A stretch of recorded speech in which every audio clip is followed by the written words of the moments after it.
Hey, what's up guys, TechTine here, and this is my first impressions of the Samsung Galaxy A57. Now this phone has been out for a few months now, but I was finally able to get my hands on it, and I have a couple of thoughts on this device. Basically, one of the main things that Samsung has done with the A5 lineup, which I haven't really reviewed ever since the Galaxy A55 from way back when, but they did bring some interesting changes. One, it follows a similar design to that of the Galaxy A37 with its glossy back, but this color blue actually looks really nice. So on the back you have a triple camera setup, the right hand side has your power button, volume up and down, and the rails itself are made out of metal. And this phone is actually thinner than the previous generation, so it comes in at 6.9 millimeters thick. And so a thinner chassis, a lighter chassis by the way. Also, it does support IP68 water and dust resistance. On the bottom you have your USB-C that does support 45 watts of fast charging. Now there is no wireless charging, so I'm a little bit disappointed in that regard. Next, on the display side of things, you get a 6.7-inch Super AMOLED Plus display that supports 120Hz HDR10 Plus and a max brightness of 1200 nits with a high peak brightness of 1900 nits. And the bezels are smaller to that of the previous generation, and this phone does have Gorilla Glass Victus Plus that is a mid-ranger. So because it supports the 120Hz of high refresh rate and it's adaptive, basically means that it can control when the 120Hz need to kick in, so that way it can save battery, but more on the battery life in a little bit. But overall though, from a display perspective, I don't think you'll be disappointed at all. So the bezels are really thin, so they're thinner to that of the A37, and that's a plus.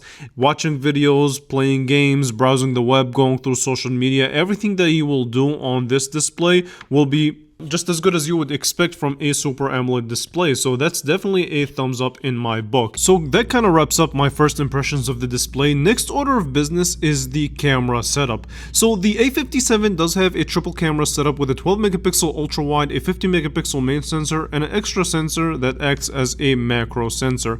Basically what that means, from the little time that I've spent with it, is that it takes some really good pictures. Now, are they a massive upgrade from the previous generation?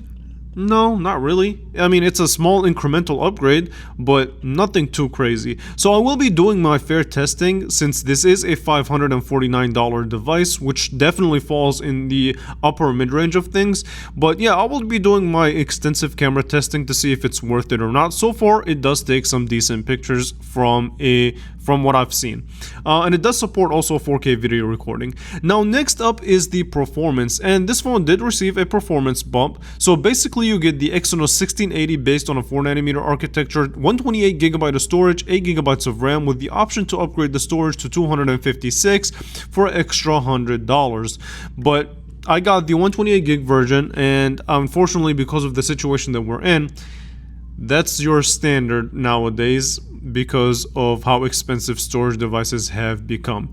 But basically, from what I've seen and from the time that I've used it, everything on this phone runs silky smooth.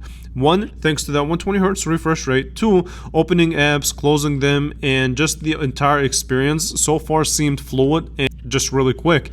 But then again, that's what you would expect from a phone coming straight from the box. So that's not really a kind of giveaway of how great the performance is.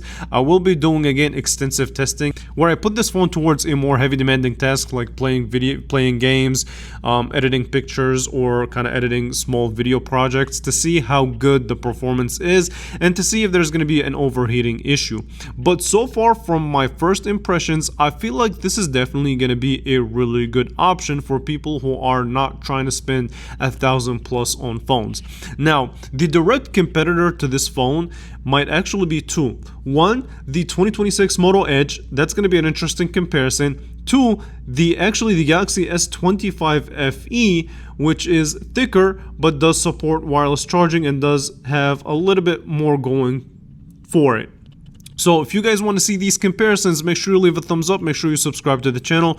More videos coming really soon. Stay tuned.